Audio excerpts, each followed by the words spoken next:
Hello students, आज हम class 12 NCERT maths के चैप्टर डिटर्मिनेंट्स के एक्सरसाइज 4.6 के क्वेश्चन नंबर 1 to 10 सॉल्व करेंगे। देखिए, इस एक्सरसाइज में हमें कुछ इक्वेशंस गिवन होंगे, लीनियर इक्वेशन। उन इक्वेशंस को सॉल्व करके एक्स वाई जेड की वैल्यूज़ को फाइंड आउट करना है। इस एक्सरसाइज से 6 नंबर का क्वेश्चन भी आता है। जब हमारे जो बोर्ड का एग्जाम होता है उसमें 6 नंबर का क्वेश्चन आता है या 4 नंबर का क्वेश्चन भी आ जाता है। मैक्सिमम चांसेस रहते हैं कि इसमें से 6 नंबर का क्वेश्चन आता है जिसमें हमें एक्स वाई जेड की वैल्यूज़ को फाइंड आउट करना होता है। बहुत आसान सा क्वेश्चन होता है। इसमें जो सबसे पहला टॉपिक है वो ये है कि हमें समीकरणों को, जो दी गई समीकरणें होंगी, हमें उसमें चेक करना है कि वो समीकरण संगत है या असंगत है। और देखिए, संगत और असंगत का क्या मतलब हुआ। यदि किसी समीकरण निकाय के एक या एक से अधिक हल हों तो उसे संगत हल कहते हैं। समीकरण निकाय का हल संगत है यदि अगर हम उसका डिटर्मिनेंट निकालते हैं और वो मोड उसका जीरो के इक्वल ना आए, मतलब पॉजिटिव वैल्यू आ जाए, नेगेटिव वैल्यू आए, लेकिन जीरो ना आए, तो उसके अद्वितीय हल हो सकते हैं। और सेकंड पॉइंट है, यदि मोड ए इक्वल जीरो आ जाता है फिर भी वो संगत हो सकता है। कब? मैं उसकी वैल्यू को फाइंड आउट करूंगा, एडजॉइंट ए को निकाल लूंगा, उसकी मल्टीप्लाई करूंगा बी के साथ, और वो अगर जीरो के इक्वल आ जाता है तो उसके अनंत हल होंगे। इसी प्रकार असंगत निकाय है, यदि किसी समीकरण निकाय का कोई हल ना हो तो उसे असंगत हल कहते हैं। यदि इसकी जो प्रतिबंध है कि अगर हमारे पास मोड ए इक्वल जीरो आ जाता है तो वो असंगत होगा, और adjoint A dot B equal not equal zero आ जाए तो वो भी हमारे पास क्या होगा, असंगत हल को दर्शाता है। अब इसी में हम क्वेश्चन करते हैं। निम्न प्रश्नों 1 से 6 तक दी गई समीकरणों निकायों को संगत और असंगत के रूप में सिर्फ वर्गीकरण करना है। हमें एक्स वाई जेड का मान नहीं निकालना, सिर्फ हमें यह बताना है कि दिए गए समीकरण संगत है या असंगत है। तो इसी के लिए हमारे पास दो समीकरण दी गई हैं, x प्लस 2y इक्वल 2 और 2x प्लस 3y इक्वल 3। इसको सॉल्व करते हैं। देखिए, हम मान लेते हैं कि a इक्वल, अब यहाँ पर a, x और b तीन रूप में हम इस सारणी इसको आव्यूह को अलग अलग करेंगे। किस प्रकार से? सबसे पहला हमारे पास आव्यूह होगा a आव्यूह में इन समीकरणों के गुणांकों को लिखा जाएगा। जैसे x का गुणांक 1 है वो आ गया, फिर x का गुणांक यहाँ पर 2 है वो आ गया, और ये लिखे जाएंगे स्तंभ के रूप में, कॉलम वाइज लिखेंगे। फिर y का गुणांक 2 और y का गुणांक 3, तो 2 और 3, तो ये हमारा एक आव्यूह बना a 2/2 का, क्योंकि ये देखिए 2/2 की ही एक हमारे पास समीकरण है। इसमें x और y दो ही वैल्यू है, अगर तीसरी z होती तो 3/3 का मैट्रिक्स हमारे पास बनता। फिर x एक मैट्रिक्स होगा, x में क्या होगा, यहाँ पर x और y है तो x और y आ गया। अगर z होगा तो x, y और z भी आ जाएगा, नीचे हमारे पास z भी हो जाएगा। फिर b क्या होगा, b हमारे पास जो कांस्टेंट वैल्यू इधर साइड में गिवन होगी वो हमारे पास b की वैल्यू होगी, तो 2 3, तो 2 3 ये हमारे पास b हो गया। तो ये a, x और b की फॉर्म में हमारे पास तीन मैट्रिक्स बने। अब इन तीनों में हमें इन दो की यहाँ पर कोई ज़रूरत नहीं है, हमें सिर्फ इसी से जांच करनी है। मुझे इसका मोड निकालना है। अगर मोड मेरे पास जीरो के इक्वल नहीं आता तो ये संगत होगा, जीरो के इक्वल आ जाता है तो फिर मुझे आगे इसको सॉल्व करना पड़ेगा। तो सबसे पहले इसका मोड ए निकाल लेते हैं। तो मोड ए, देखिए मोड ए कितना हो जाएगा, 1 इंटू 3, 3 इंटू 1 3 हो गया, माइनस 2 इंटू 2 4, तो 3 माइनस 4 विच इज -1, और -1 नॉट इक्वल टू 0, तो ये क्या है, समीकरण निकाय संगत है। फिर इसी का सेकंड क्वेश्चन है। सेकंड क्वेश्चन में हमारे पास जो इक्वेशन दी गई है वो है 2x माइनस वाई इक्वल 5 और x प्लस वाई इक्वल 4। तो यहां से भी अगर मैं a इक्वल लूँ तो क्या हो जाएगा, 2 और 1 और -1 और +1, और x हमारे पास xy और b 5 और 4। अब इसमें भी मोड ए निकालने, तो मोड ए क्या आ जाएगा, 2 इंटू 1 2 और 1 इंटू -1 +1 2 + 1 3, और वो नॉट इक्वल टू 0 है तो संगत हल रहा। फिर थर्ड क्वेश्चन है x प्लस 3y इक्वल 5 और 2x प्लस 6y इक्वल 8। तो देखिए यहाँ से x की वैल्यू 1 और यहाँ x का गुणांक 2, तो 1 2 और ये 3 और 6, 3 और 6, और ये xy और ये 5 और 8। यहाँ पर इसका हम डिटर्मिनेंट निकालें तो डिटर्मिनेंट क्या आ जाएगा, 1 इंटू 6 6, 2 इंटू 3 6, 6 माइनस 6 0। अब देखिए 0 आ गया, मोड ए की वैल्यू 0 आ गई। मोड ए की वैल्यू अगर 0 आ जाती है तो मुझे एडजॉइंट ए इंटू बी निकालना पड़ेगा। अगर वो भी 0 आ जाता है तो संगत होगा, और अगर वो 0 के इक्वल नहीं आता, नॉट इक्वल टू 0 आ जाता है, तो वो असंगत होगा, क्योंकि मोड ए इक्वल 0 यहाँ पर भी होता है। मोड ए इक्वल 0 संगत भी हो सकता है, मोड ए इक्वल 0 असंगत भी हो सकता है, वो डिपेंड करता है इसके ऊपर, एडजॉइंट ए इंटू बी, और बी की वैल्यू हमारे पास क्या है, ये 5 8, तो मुझे इसकी मल्टीप्लाई करनी होगी एडजॉइंट में। अब देखिए एडजॉइंट निकालने के लिए हमें वही a11 की वैल्यू निकालनी होगी, a12 की वैल्यू निकालनी होगी, a21 a22, तो a11 वही फर्स्ट कॉलम, और ये फर्स्ट रो फर्स्ट कॉलम हटा दिया तो हमारे पास 6 बचता है, 6 आ गया। फिर a12 first row second column, तो -2 हो जाएगा, क्योंकि ये ओड नंबर आएगा, 1 + 2 ओड नंबर हो जाएगा, तो -2 हो गया। फिर a21 second row first column, तो माइनस का 3 आ जाएगा, क्योंकि 21 3 होता है। फिर A22 सेकेंड रो और सेकेंड कॉलम, तो प्लस का 1 आता है। तो हमारे पास जो एडजॉइंट ए बना वो 6 -2 -3 1, ये हमारे पास आएगा एडजॉइंट ए की वैल्यू 6 -2 -3 1। अब हमें क्या करना है, एडजॉइंट ए की मल्टीप्लाई करनी है बी में, तो 6 -3 -2 1 और बी की वैल्यू थी 5 8, मल्टीप्लाई करें 6 × 5 30 -3 × 8 -24 और फिर -2 × 5 -10 और 1 × 8 +8। 30 -24 6 हुआ और -10 +8 -2। देखिए क्या आया, नॉट इक्वल टू 0 है, क्योंकि दोनों के दोनों एलिमेंट एक नंबर मिले हुए हैं, हमें कोई जीरो इनमें से नहीं है, तो नॉट इक्वल टू 0 है। अगर नॉट इक्वल टू 0 हुआ तो कौन सी कंडीशन बनती है, सेकंड कंडीशन है। अगर हमारे पास मोड ए 0 आ जाता है और ये नॉट इक्वल टू 0 आता है तो वो क्या होंगे, असंगत निकाय होगा। तो दिया गया जो हल है वो असंगत समीकरणों का हल है। अब क्वेश्चन नंबर 4 देखते हैं। x + y + z = 1, 2x + 3y + 2z = 2, ax + ay + 2az = 4। इसको सॉल्व करें तो x + y + z, ये देखिए 3/3 की समीकरण बनेगी। तो यहाँ से x का गुणांक 1 हो गया, इसका x का गुणांक 2, यहाँ से x का गुणांक a, यहाँ से y का गुणांक 1, y का गुणांक 3, y का गुणांक a, यहाँ z का गुणांक 1, z का गुणांक 2 और z का गुणांक 2a। और x के गुणांक, ये x तो हमारे पास x y z हो ही गया, और b 1 2 4 1 2 4 हो गया। अब सबसे पहले मोड a निकाल लेते हैं, वही R1 के रेस्पेक्ट में इसका प्रसार कर लें।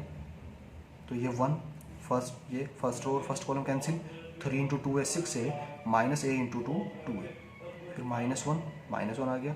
फिर फर्स्ट रो सेकंड कॉलम 2 × 2 है 4 है, -a × 2 2 है, फिर +1 first row third column 2 × a 2 है, -a × 3 3 है। अब इसको mode a equal 6a - 2a 4a हो गया, फिर 4a - 2a आ गया, और 2a - 3 है -a आ गया। देखिए 2a - a ये हमारे पास कितना वो -3 है, और 4a में से -3 होगा तो प्लस का a बचता है, नॉट इक्वल टू 0 है, तो संगत हल हमारे पास रहा। अब क्वेश्चन नंबर 5 देखें, तो क्वेश्चन नंबर 5 में दिया है कि 3x - y - 2z = 2, 2x - z = -1, 3x - 5y = 3। वही तीन समीकरणें दी गई हैं। तो x का गुणांक लिख लेते हैं y और z के। x का गुणांक यहाँ 3, यहाँ पर 0, यहाँ पर 3, 3 0 3, यहाँ पर y का -1 2 और -5, तो -1 + 2 -5, -2z तो माइनस का 2 माइनस का 1 और 0, -2 -1 और 0, x x y z हो गया, और b 2 - 1 3, 2 - 1 3 हो गया। फिर मोड निकाल लें, तो मोड वही 3 first row first column 2 × 0 0, -5 × -1 minus का 5, क्योंकि माइनस माइनस प्लस हो जाएगा, और जब नीचे से ऊपर मल्टीप्लाई करते तो माइनस आता है, तो फिर से माइनस आ गया। फिर यहाँ पर माइनस होता है, लेकिन वो पहले से माइनस इसलिए +1। फिर फर्स्ट रो सेकंड कॉलम 0 × 0 0 और 3 × -1 प्लस का 3 हो जाएगा। फिर -2 ऐसे चल रहा। फर्स्ट रो थर्ड कॉलम 0 × -5 0 और 3 × 2 -6। ये हुआ -5 × 3 -15, और ये +3, और ये -2 × -6 प्लस का 12, और देखिए 12 + 3 15 +15 -15 0। अब ये 0 आ गया, तो मुझे इसका मतलब एडजॉइंट को फाइंड आउट करना होगा। अब एडजॉइंट के लिए वही a11 की वैल्यू, तो a11 first row first column 2 × 0 0, -5 × -1 -5 0 -5 -5, a12 minus का रहेगा, फर्स्ट रो सेकंड कॉलम 0 × 0 0, 3 × -1 +3, तो ये 0 + 3 +3 और फिर इंटू माइनस, तो माइनस का 3 हो गया। a13 first row third column 0 × -5 0, 3 × 2 -6, तो ये हमारे पास -6 आया। फिर a21 second row first column -1 × 0 0 और -5 × -2 माइनस का 10, -10 × -+10। a22 second row second column 3 × 0 0 और 3 × -2 +6, और ये +6 आया। फिर a23 माइनस आएगा, सेकंड रो थर्ड कॉलम 3 × -5 -15, 3 × -1 +3, और ये -15 +3 माइनस का 12, और ये -+12 हो गया। फिर a31 हमारे पास थर्ड रो फर्स्ट कॉलम -1 × -1 +1, 2 × -2 +4, तो ये +5 हो गया। फिर a32 third row second column 3 × -1 -3 और 0 × -2 0, तो ये हमारे पास +3 हो गया। फिर a33 third row third column 3 × 2 6 और 0 × -1 0, तो 6 - 0 6, ये हमारे पास एडजॉइंट ए की वैल्यू आ गई। तो ये हमारे पास एडजॉइंट ए बनता है -5 -3 -6, फिर 10 6 12 10 6 12 और फिर 5 3 6 5 3 6, ये हमारे पास एडजॉइंट ए हुआ। अब एडजॉइंट ए की मल्टीप्लाई करनी है बी के साथ। बी क्या है 2 - 1 3, तो ये आ जाएगा हमारे पास adjoint B, adjoint A to B. Multiply करें, -5 into 2 -10 plus 10 into -1 -10 plus 5 into 3 15। First row first column खत्म हुआ। फिर second row first column, -3 into -2 -6, 6 into -1 -6 और +3 इंटू +3 प्लस का 9 हो गया। फिर -6 इंटू 2 -12, 12 इंटू -1 -12, 6 इंटू 3 18।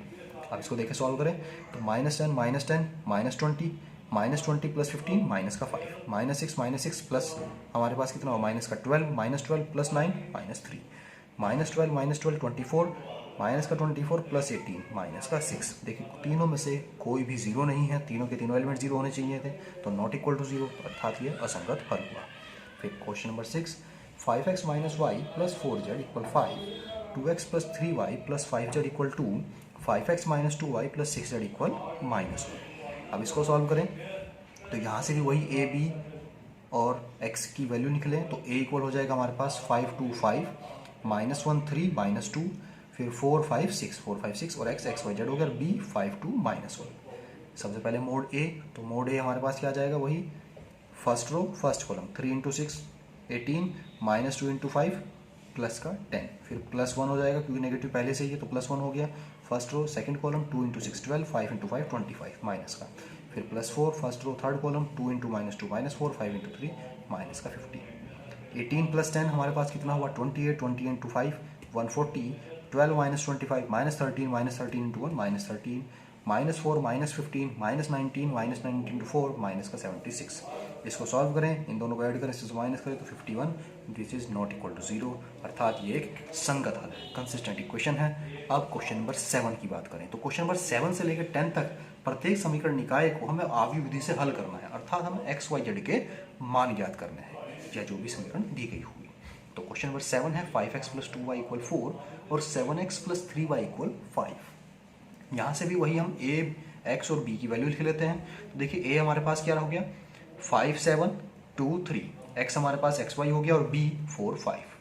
अब यहाँ से देखिए जो इन्वर्स निकलता है, सबसे पहले x की जो वैल्यू आएगी वो x की वैल्यू किस प्रकार से आएगी, मैं इसको इस प्रकार से लिख सकता हूँ। अगर ये समीकरण को मैं देखूँ तो किस प्रकार लिखी हुई है, a की मल्टीप्लाई अगर मैं x में करता हूँ और उसको b के इक्वल रख दूँ तो मेरे पास ये समीकरण प्राप्त हो जाएंगी। तो ये किस फॉर्म में है, ax = b की फॉर्म में है। यहाँ से मुझे x का मान निकालना है, अर्थात x और y का मान निकालना है। तो उसके लिए इस a को अगर मैं राइट हैंड साइड में लेके जाऊं तो वो a जब राइट हैंड साइड में जाएगा तो क्या हो जाएगा, इनवर्स हो जाएगा उसका, तो x = a 1b।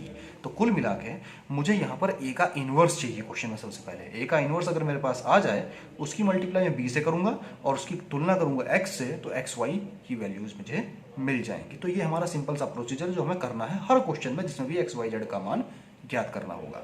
तो सबसे पहले देखते हैं a का मोड निकाल लें, तो a का मोड वही मल्टीप्लाई, तो 5 इंटू 3 15, 7 इंटू 2 14, 15 माइनस 14 प्लस का 1 नॉट इक्वल टू 0। अब a 1 1 हमारे पास 3 आ जाएगा, a 1 2 7 आ जाएगा माइनस का, और a 2 1 माइनस का 2 हो जाएगा, और a 2 2 प्लस का 5 हो जाएगा। तो एडजॉइंट a हो गया 3 - 7 - 2 5। अब इसी का इन्वर्स निकाल लें, तो a इन्वर्स क्या हो जाएगा हमारे पास, a इन्वर्स = 1/a का mode into adjoint a। 1/a हमारे पास 1 है और ये adjoint a as it is रहा, तो ये a इन्वर्स आ गया।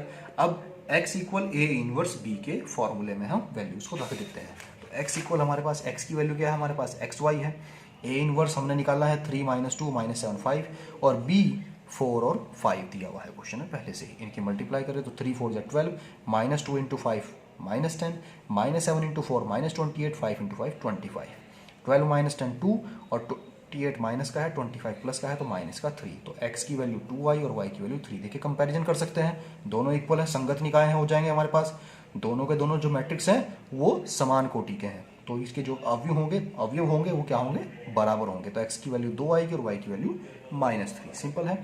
आप क्वेश्चन नंबर 8 को देखें, तो क्वेश्चन नंबर 8 में हमारे पास दिया है 2x - y = -2 और 3x + 4y = 3। दो इक्वेशन है, यहाँ से भी a, b और x की वैल्यू लिख लें, तो a की वैल्यू 2 3 - 1 4, x xy और b -2 3। सबसे पहले mod a 2 into 4 8, 3 into -1 plus 3, 8 into 3 8 plus 3 11 not equal to 0। a11 4 हो गया, a12 -3 हो गया, और a21 माइनस का होना था लेकिन वो माइनस पहले से है तो +1 हो जाएगा, और a22 2 हो गया। ये आ गए, तो एडजॉइंट a हमारे पास आ गया, कितना आ जाता है 4 - 3 और 1 2। a इन्वर्स वही फॉर्मूला 1/a का डिटर्मिनेंट इंटू एडजॉइंट ए, ये 11 है और ये 4 1 माइनस 3 2। 11 से डिवाइड करने की कोई ज़रूरत नहीं है क्योंकि अभी हमारा फाइनल आंसर नहीं आया। अब हमें इसकी वैल्यू रखनी है कहाँ, x equal A inverse b में। तो x एक्स वाई रहा, a इनवर्स की वैल्यू 1/11 4 1 माइनस 3 2 और b की वैल्यू -2 3। मल्टीप्लाई कर लेते हैं तो एक्स वाई वही रहा, 1/11 वही रहा, 4 into -2 -8 plus 1 into 3 3 -3 into -2 plus 6 2 into 3 6। ये हुआ हमारे पास -5 और ये 12, या डिवाइड कर दूं तो -5/11 12/11 और तुलना करें तो x की वैल्यू -5/11 और y की वैल्यू 12/11। ये मेरा आंसर आया ना। क्वेश्चन नंबर 9, क्वेश्चन नंबर 9 में दिया है 4x - 3y = 3 और 3x - 5y = 7। यहाँ से भी a की वैल्यू 4 3 -3 -5, x की वैल्यू xy और b की वैल्यू 3 7 हो गया। अब यहाँ देखें a हमारे पास mod a 4 into -5 -20 3 into -3 plus 9 minus का 11 नॉट इक्वल टू 0। अब a11 की वैल्यू निकालें तो a11 हमारे पास क्या हो गया 1 1, तो -5 आ गया, a12 माइनस का 3 हो गया, a21 -3 था प्लस 3 हो जाएगा और a22 4। तो एडजॉइंट a आ गया -5 -3 +3 +4। ये हमारा एडजॉइंट a गया। अब a इनवर्स की बात करें तो a इनवर्स हो जाएगा 1/a का डिटर्मिनेंट इंटू एडजॉइंट a। वो -11 है और ये -5 -3 3 4। 11 से डिवाइड अभी नहीं करेंगे, आगे सॉल्व करते हैं। तो x equal a inverse b। ये एक्स वाई a इनवर्स की वैल्यू 1/-11 -5 3 -3 4 और 3 7। मल्टीप्लाई कर लें, ये माइनस का 1/11 एज इट इज रहा, -5 इंटू 3 -15 प्लस 3 इंटू 7 21, फिर -3 इंटू 3 -9 प्लस 4 इंटू 7 28। इसको सॉल्व करें तो 619 आया। अब डिवाइड कर दूं तो x की वैल्यू -6/11 और y की वैल्यू -19/11 मिली। ये मेरा आंसर आ गया। Now question number 10, 5x + 2y = 3 और 3x + 2y = 5। ये 2013 के बोर्ड के एग्जाम में क्वेश्चन आ भी रखा है। 5x + 2y 3, 3x + 2y 5। a की वैल्यू हमारे पास 5 3 और b की वैल्यू 2 2, फिर x की वैल्यू xy और b की वैल्यू 3 5 हो गई। यहाँ से मोड निकालने तो 5 इंटू 2 10 और -3 इंटू 2 6, 10 - 6 4 नॉट इक्वल टू 0। अब a11 तो a11 हमारा आ जाएगा फर्स्ट रो फर्स्ट कॉलम 2 हो गया, a12 first row second column -3, a21 second row first column -2 और a22 second row second column +5। ये हमारे पास चारों वैल्यूज मिली। एडजॉइंट a मिला 2 -3 -2 5। तो a इनवर्स हुआ 1/a का डिटर्मिनेंट इंटू एडजॉइंट a। तो यह आ जाएगा 1/4 और 2 -3 -2 5। अब x equal a inverse b की मदद से, तो x y और a इनवर्स 1/4 2 -2 -3 5 और b की वैल्यू 3 5। मल्टीप्लाई कर लें, 2 into 3 6 -2 into 5 -10 -3 into 3 -9 plus 5 into 5 25। ये हुआ 6 -10 -4 और 25 और प्लस माइनस का 9 16। 4 से डिवाइड करूंगा तो 1 आ जाएगा और ये 4।